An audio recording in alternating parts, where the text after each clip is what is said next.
The following program is a PBS Wisconsin original production. You're watching Here and Now 2024 election coverage. From mental institutions. An historic debate between Joe Biden and Donald Trump is 90 minutes full of bluster and blunder. I really don't know what he said at the end of that sentence. I don't think he knows what he said either. The fact of the matter is, what he's telling you is simply not true. I'm Frederica Freiberg. Tonight on Here and Now, we hear from voters attending debate watch parties, and Mordecai Lee helps us dissect and decode what Trump and Biden said. U.S. Senate candidates weigh in on abortion 2 years after the fall of Roe. And finally, how communities are managing the highs and lows of short-term rentals like Airbnbs. It's Here and Now for June 28. Funding for Here and Now is provided by the Focus Fund for Journalism and Friends of PBS Wisconsin.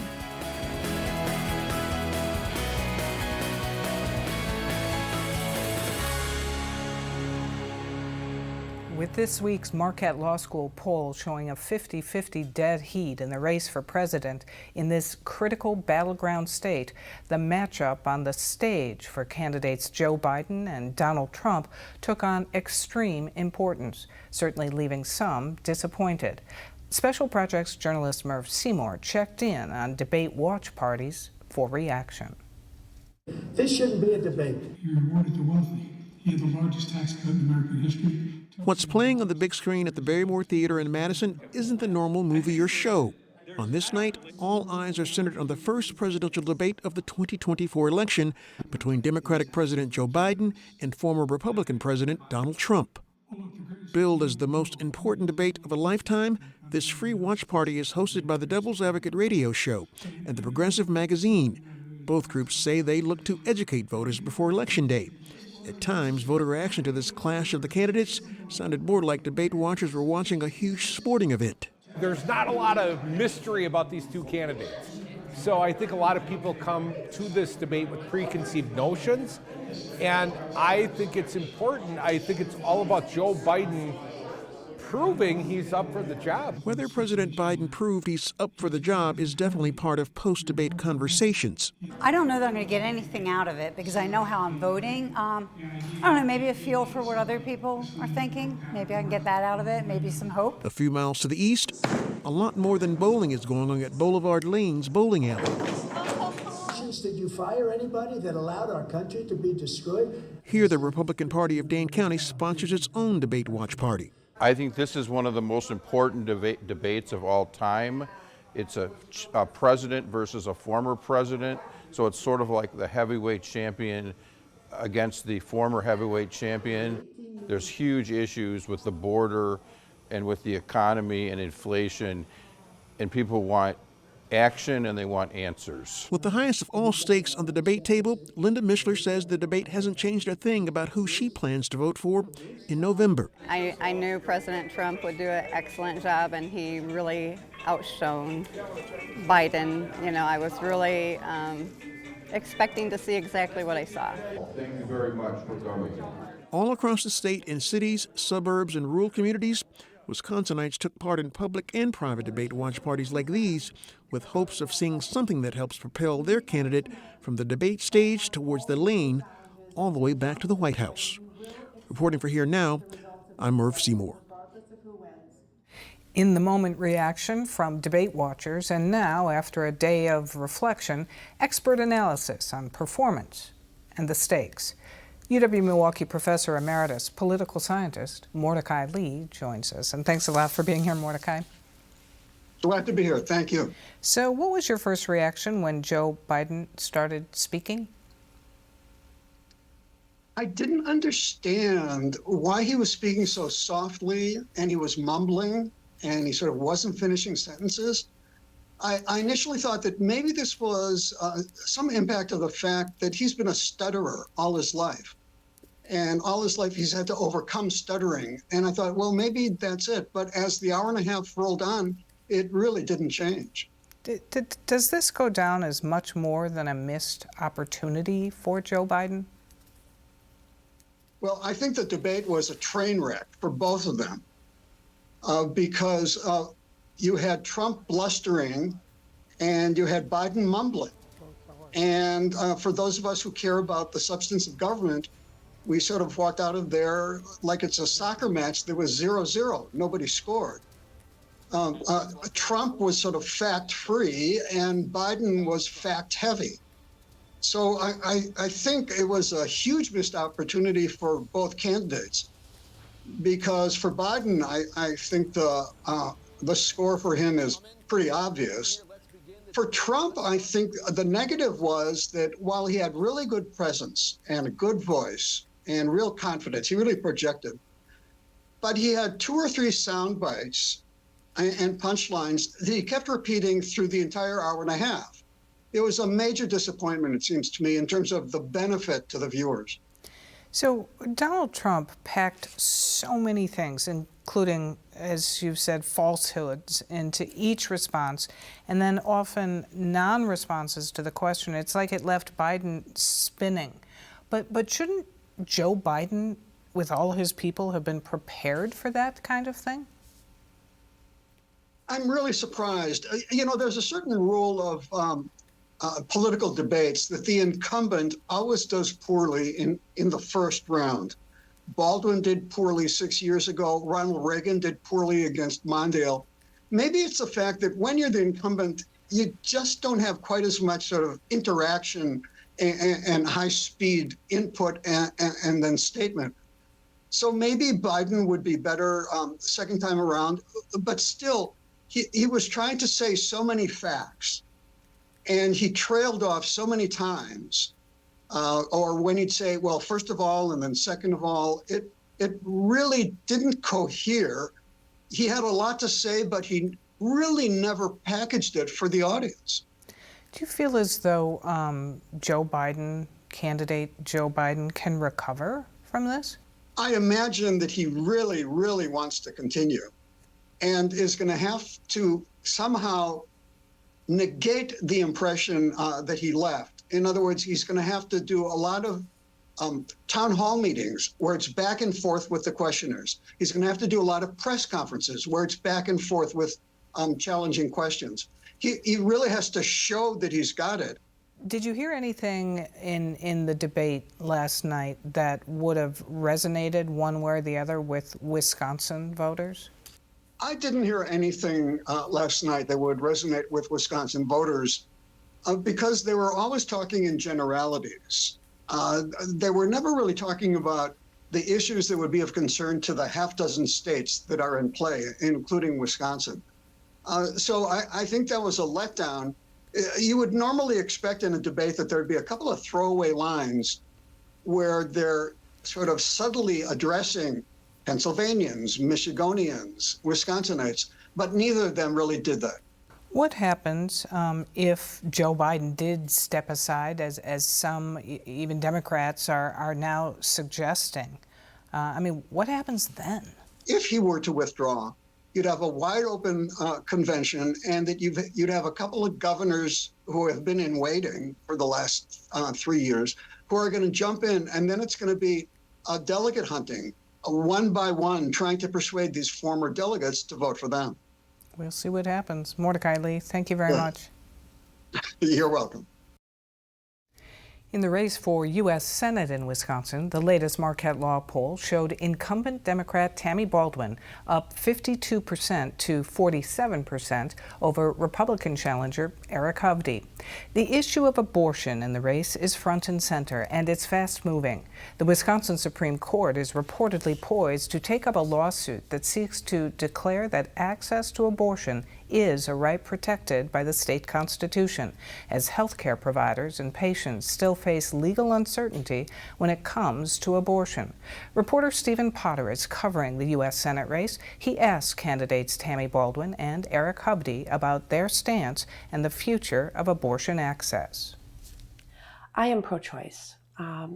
I believe that politicians and judges shouldn't be a part of women's health care. And I am appalled to see what has happened to folks since the U.S. Supreme Court overturned Roe versus Wade and the Dobbs decision 2 years ago. I believe in the beauty of life. I was blessed with 2 daughters and 3 grandchildren, and I agree with exception for rape, incest, and the health of the mother. I also believe early on in a woman's pregnancy, she should have a right to choose. But there comes a time when a baby can be born healthy and alive that it's unconscionable to terminate that baby. The path ahead, it has to be both a national and a state path. At the national level, we need to pass my Women's Health Protection Act. That act would codify Roe versus Wade, but take the very necessary additional step of telling states like Wisconsin and Texas and Florida and all these states you've been reading about that you can't at the state level burden access to abortion care that's inconsistent with Roe versus Wade. That's what the Women's Health Protection Act would do. I'm the lead of that on that bill, and we must advance that at the national level.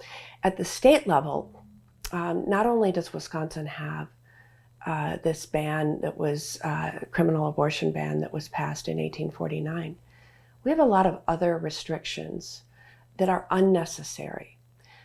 Mandatory ultrasound, 24-hour waiting period. Those burden people's access to health care. And that shouldn't be the case. And so we have a state level fight too. Why is abortion, in your opinion, a state issue rather than a national one? To think that it's going to be done at the federal government level is just ridiculous. You're going to have a president, 60 members of the Senate, and control of the Congress for either party to try to get something done at a national level. That's just not going to happen. We're too divided of a country, and you would have to have 60 senators to get to that spot. So it's been put back to the states. I think a lot of issues should be dealt with at the states because there are certain states that may want to have a more expansive view of when an abortion can happen, and there are certain states and communities that will have a more restrictive view. So I think we should have our own solution here in Wisconsin. I think the people of Wisconsin should decide this. You have run for this office before. In the past, your opinion was different on abortion. Why did your opinion change? Well, my position was not fully different. I always agreed with exceptions. If you look to Western Europe, it tends to be in that first trimester period, late end of the first trimester, beginning of the second trimester. So I think that's probably a pretty reasonable time frame that should give a younger woman that's placed in this very difficult position a chance to, make a choice. I think that the path forward has to involve keeping politicians and judges out of the delivery room, out of people's lives. There's this debate between should the states decide, should the federal government decide. I believe women should decide, and I think there is common ground to be had. Churches and faith-based organizations across Wisconsin lead efforts to get more people to vote and engage with elected officials. Reporter Merv Seymour tells us more about the historical connection between the church and voter engagement. Then after getting people registered, that is another and even greater responsibility. Echoes in the fight for the right to vote during the civil rights era have long rung out. And that is to go out to vote in the primary. More than a half a century later, let us march on ballot boxes. The urge to march on continues. In some areas, you see 3 churches on one block. It rings from the one place some consider the catalyst for community engagement. I don't care where you go, the church is the most powerful entity that we have in our grasp. The church.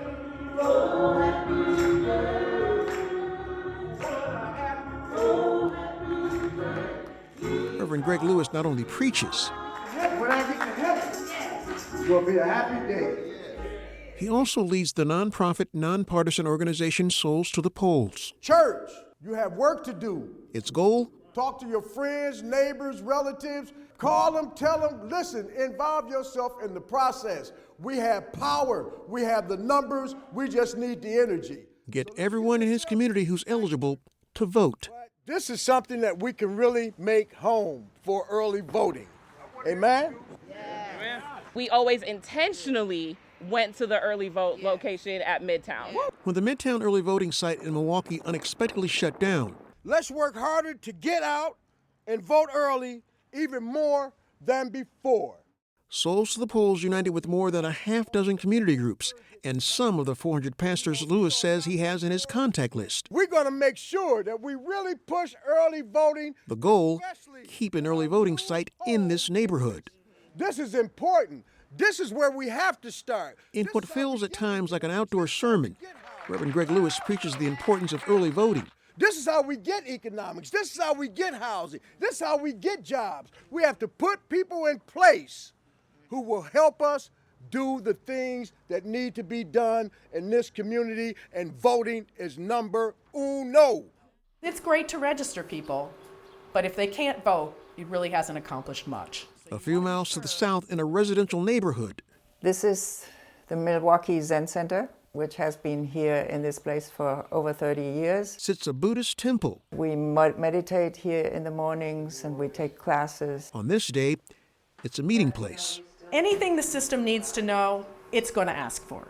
To learn about registering people to vote. Today, we're going to do a voter registration training. To use the online system, someone has to already be 18 years old. Every vote counts, and it is important that we take care of that. Organized by Buddhist priest Ririn Gumbel and presented by the League of Women Voters. In order to vote, you have to prove who you are. But when you're registering, you have to prove where you live. People here anxiously learn about how to best prepare themselves as election workers. Guided by faith, this nonpartisan nonprofit spiritual center also sends out thousands of written letters before Election Day, encouraging people to vote. We ask people to very carefully look at the agenda that certain people have and then make a vote according to their own values. And I think, everybody needs to do that for themselves. The vote is one piece of the whole advocacy picture. In the heart of the University of Wisconsin-Madison campus, faith communities have had a role in advocacy for a long time. Reverend Michael Birch at Crossing Ministries looks to educate this college community about political activism. Listening to the students, that's my main role. He does so by bringing together students with and without faith. It's not all about really being on one end of the spectrum or the other, but learning to be versed in what you're advocating for and understanding it, and also being willing to move your position. What is it that you want them to do? Be really clear in your ask. On this night, if you're on the mailing lists for different organizations, I'm sure you've gotten asked to sign this petition, put your signature on this letter. Rabbi Barney Margulis of Wisconsin Faith Voices of Justice schools a small group of students on how to engage with their local politicians and communicate with their voice and their vote. Students really need to understand the power of their voice, and that they really have not just the right, but also the responsibility to vote, to learn about issues, to look into things that they care about that are important to them, and to build relationships with their elected officials. Benjamin Darava listens from the front row with a purpose. Tonight, I hope to learn sort of how to take my first few steps in being more active politically, aside from just voting in elections. Ask the students to come up with the questions that they want to have asked, have a moderator. Choosing not to vote is a choice, as much as choosing to vote. And if you don't vote, then the person who did vote gets to choose for you who your elected official is. So if you want your values and your beliefs to be reflected in who gets elected, then you need to exercise your right to vote.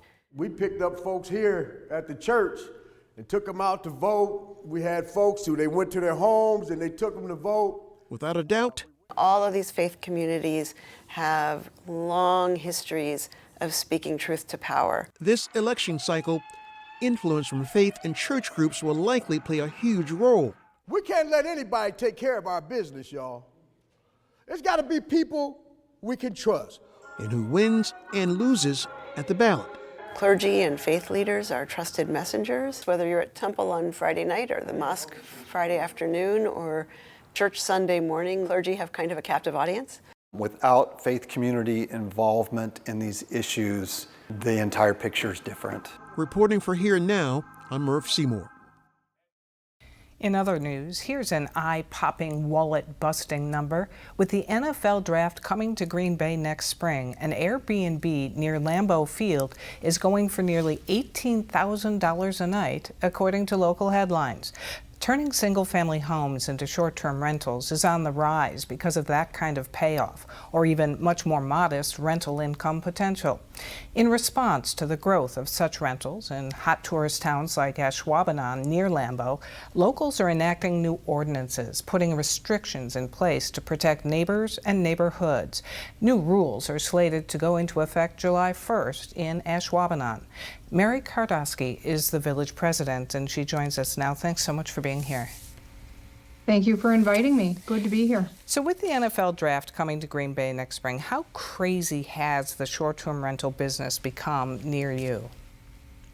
Well, you know, we hear the same thing you hear, you know, the $18,000 a night, $45,000 for the week.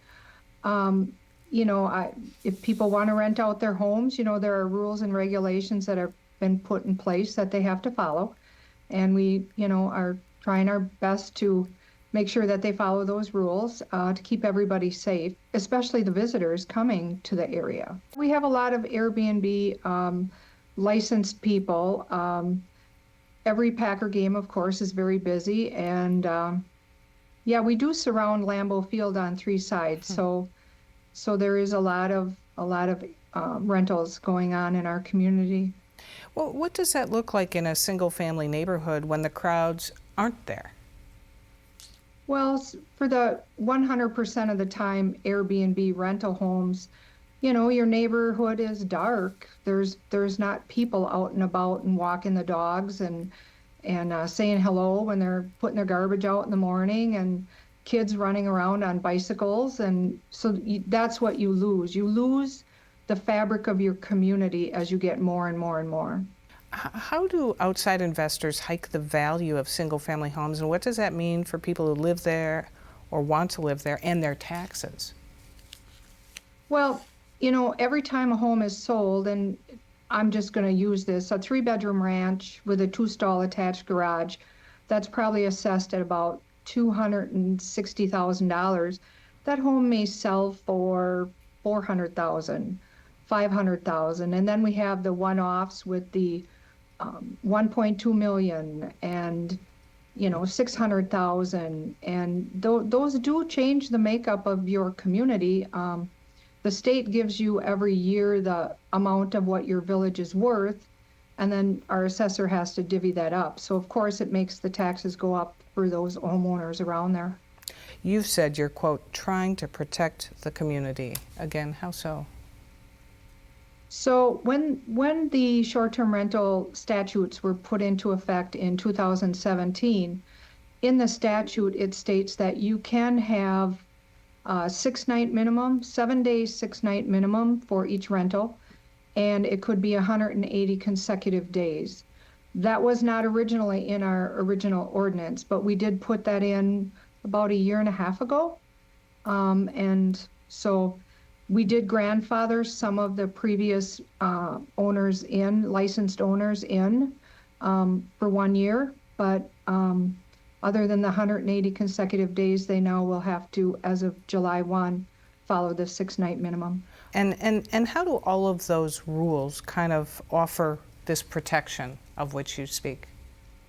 Well, it makes it a little less attractive because you're not able to garner as many rentals, and makes your profit margin go down a little bit. They'll have to probably change up their business plan a bit because they can only rent once in a 6-night period. So they'll have to figure that out.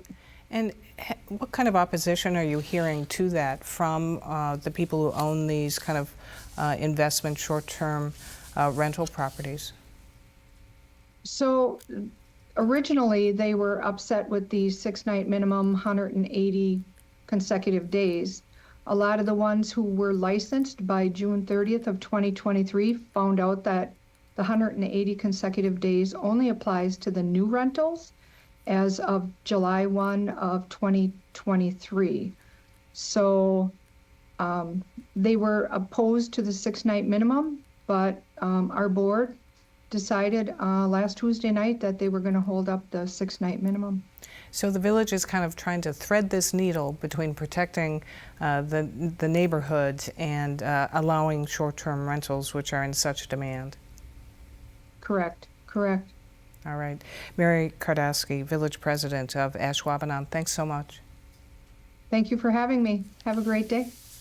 For more on this and other issues facing Wisconsin, visit our website at pbswisconsin.org and then click on the News tab. To see all of our election coverage, visit wisconsinvote.org. That's our program for tonight. I'm Frederica Freiberg. Have a good weekend.